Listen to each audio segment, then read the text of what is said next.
Good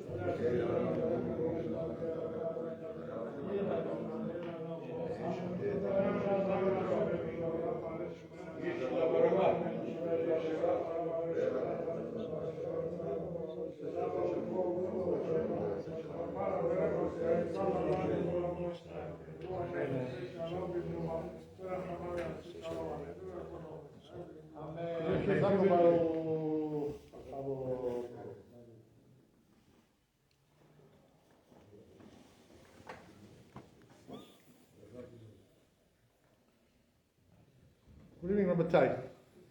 It says in the Shulchan Aruch, you're there, something very important that we all have to know, we Georgians, we like to eat cheese, really, we like cheese. The truth is also, there's other adults that like cheese, the Syrians love cheese. When you go to the synagogue, the Syrians, for breakfast, always they have cheese in the morning, with croissant, cheese is Syrian cheese,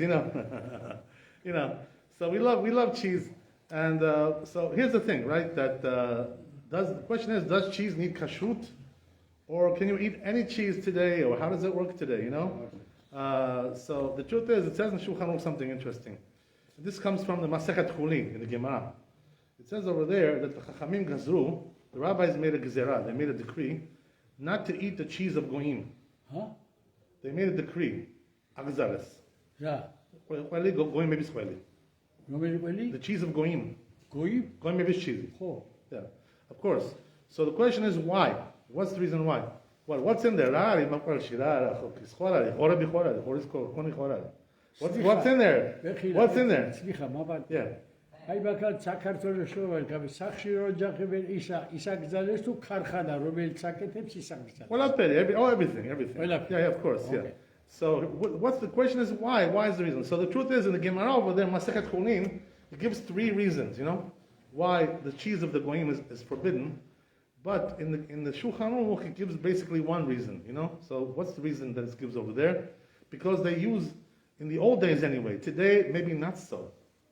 But in the old days, the way the goyim, they made their cheese, was they used to put, like the fat, koni, like from butter, whatever, something like this, right? The milk, zeh, They used to put the milk into the stomach of the cow, which was not kosher, and the stomach has, over there, it has certain acids, certain chemicals.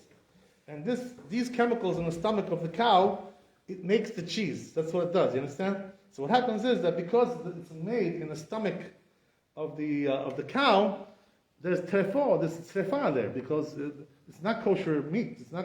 It's a cow of a goy. You understand? It's not kosher. So therefore, this is the reason why they say that you're not allowed to eat that, because it has the taste of the trefa that came from the stomach of the animal. No, today it's different, right? I'm going to explain. I'll explain to you. But in the old days, that's the way it was. I'll say you. What's it?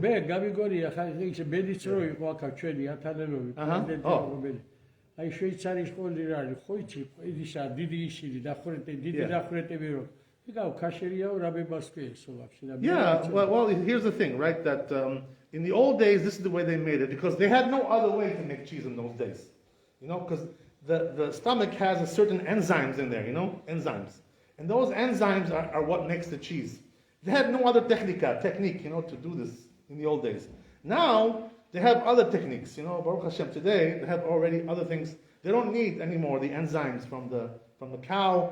They have already like chemicals, or plant-based, tzimchoni, they have all kinds of things that they use, and they use that to make the cheese today.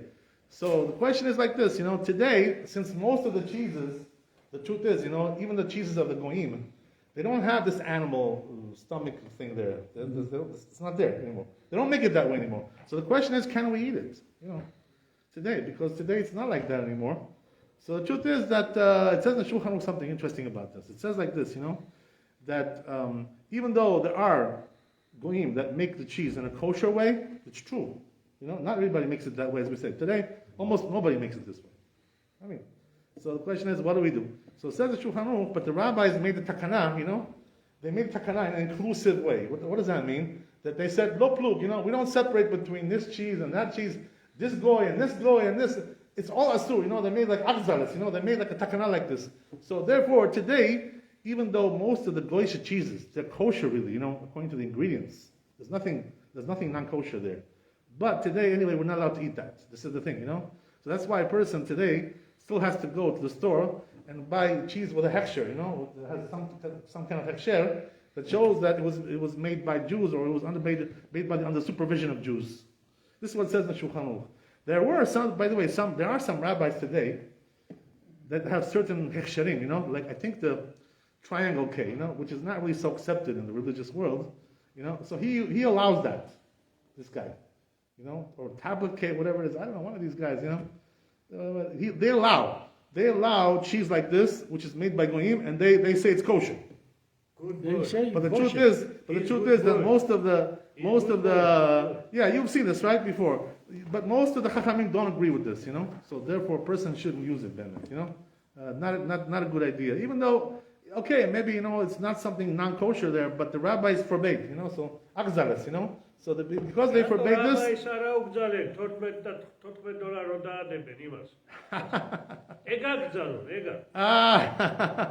that's a good one. I like that. The truth is, that these guys just do, as these are for people's practical advice, I'll tell you, there are places where the cheese is. Very cheap. You can get kosher cheese cheap, like for instance Costco. Cheap over there. You can buy, Costco. Yeah, it's pretty cheap. Yeah. Same. Yeah, I buy over there. I buy all my cheese over there. Stamp for you, kosher. No stamp. It's pretty cheap, relatively speaking, listen, nothing is cheap, thanks to our president, everything is inflation. We have a problem today. But, yeah. Oh, Gouda. Avas ვიღაც რაბაი, იქიდან გაბაბი დავირეკა რაბაი. წასულა კახეთში, წაუყალია და აკეთებს გუდის ყველას სულებული ყველაფერი ფრეში. Okay, beautiful. კილო $15. ისიეფია და აქ ბანდიტები არიან, შენი ხალხი ისრაელის ხალხი სულ ბანდიტები. If he's reliable, this rabbi, he's kosher rabbi, okay, fine, but why not, lama lo. We even have downstairs, the mikveh lady, what's her name, Makbala. She also makes cheese. Excellent. I buy from her sometimes, Also, yeah, she's got good stuff, I don't care as long as it's made by a religious Jew, Excellent. That's all we need. We don't need anything else. Yeah, good woman, yeah, God-fearing woman. God bless her. So, that's what I'm saying. You don't really need, dafka, some OU or some hechsher. If it's made by a religious Jew, you're allowed to eat this. By the way, it doesn't machloket, you should know.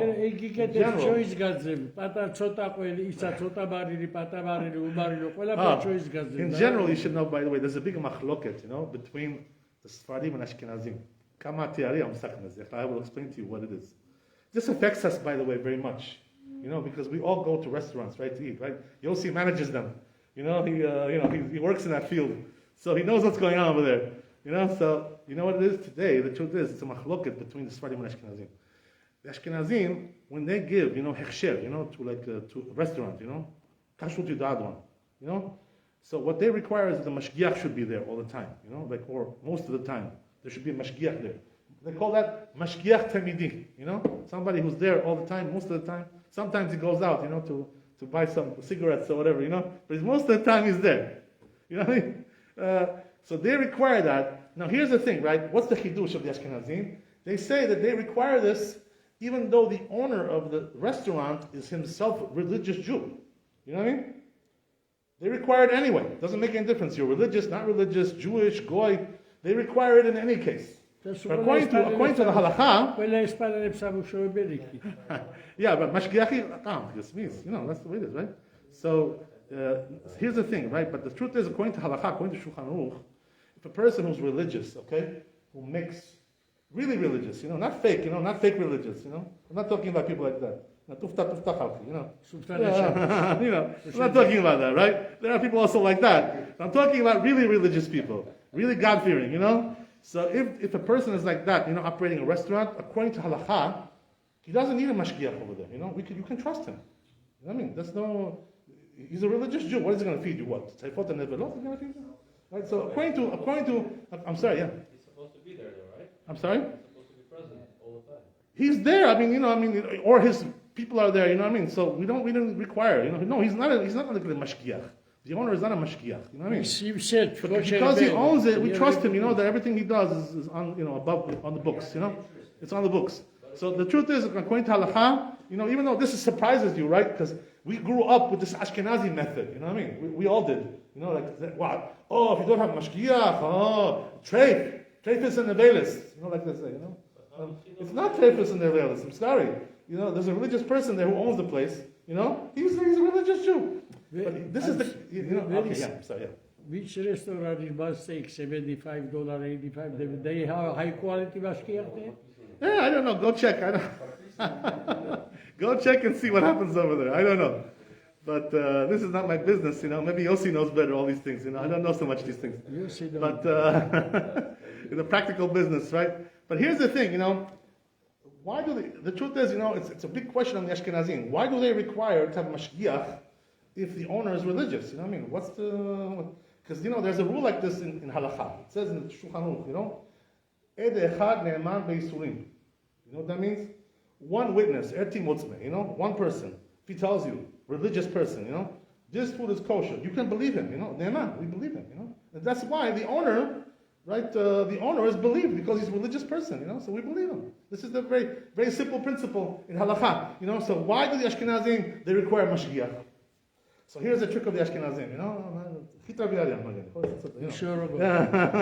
So here's the trick, right? What they say is like this, you know. They say that since the guy's not doing this for his house, he's doing it for a restaurant, and there's a profit motive, you know. He's making money there, you know.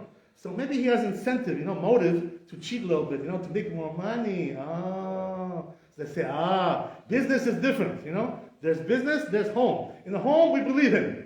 But in the business, maybe he's looking to make money over there, you know, stretch the dollars a little bit out, you know, a little bit, you know, this kind of thing. But the truth is, you know, in halakha, you should know, by the way, there is no chiluk like this. There is no concept like this in halakha.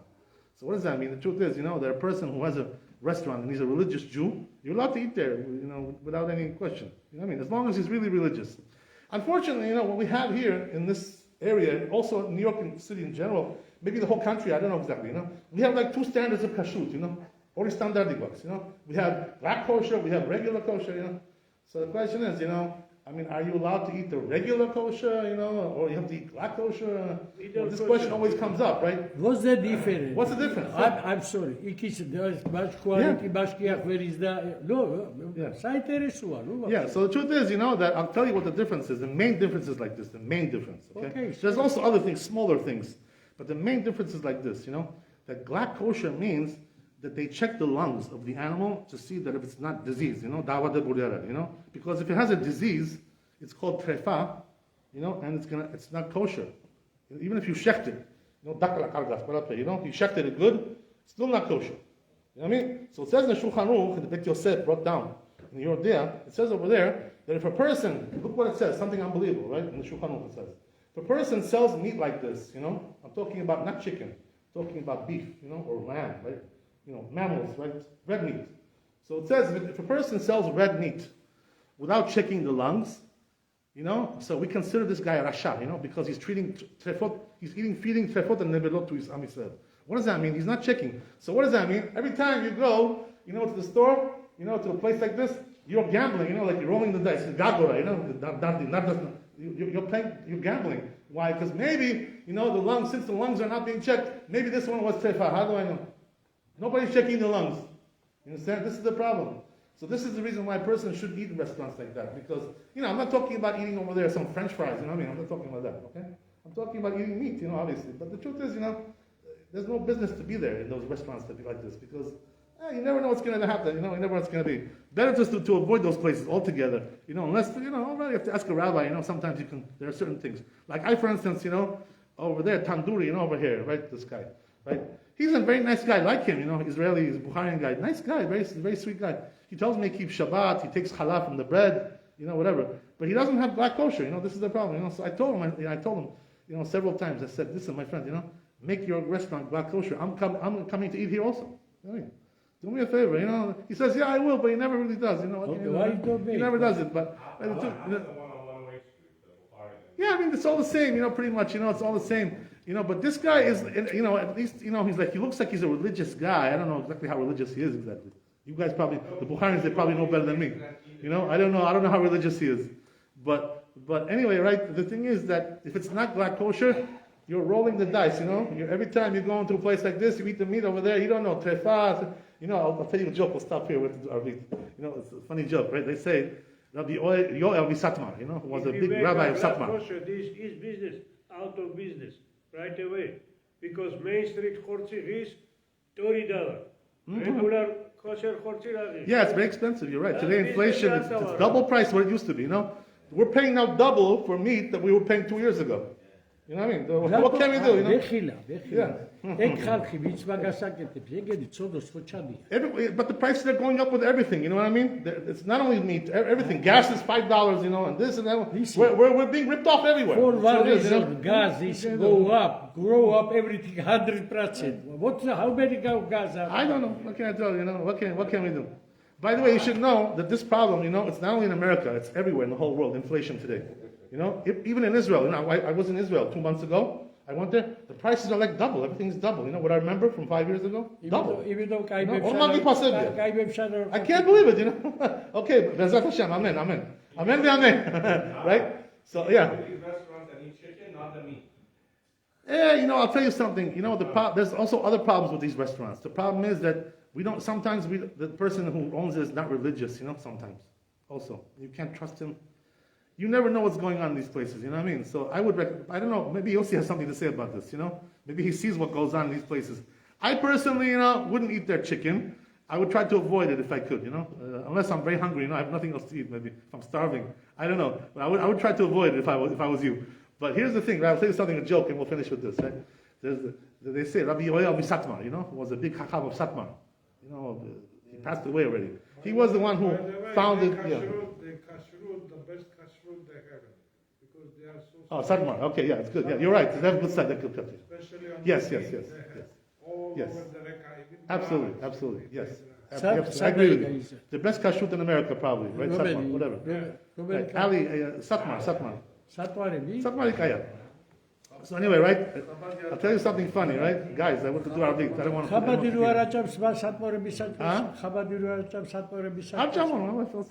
Badadis chortzir როგორ არის? Badadis. Badadis chortzir. I'm not sure about that. Let me ask In you. Israel.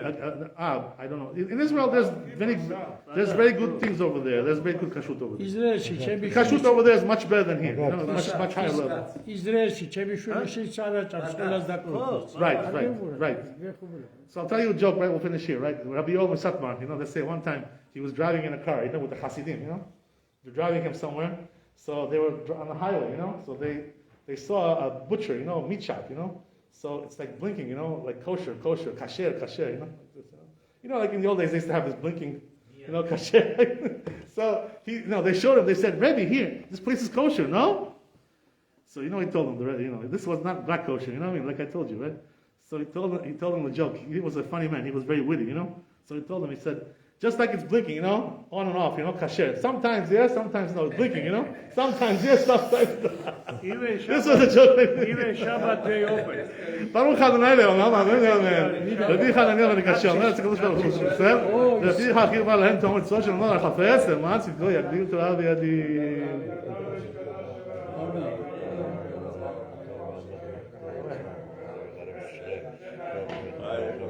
Amen. Yes, amen.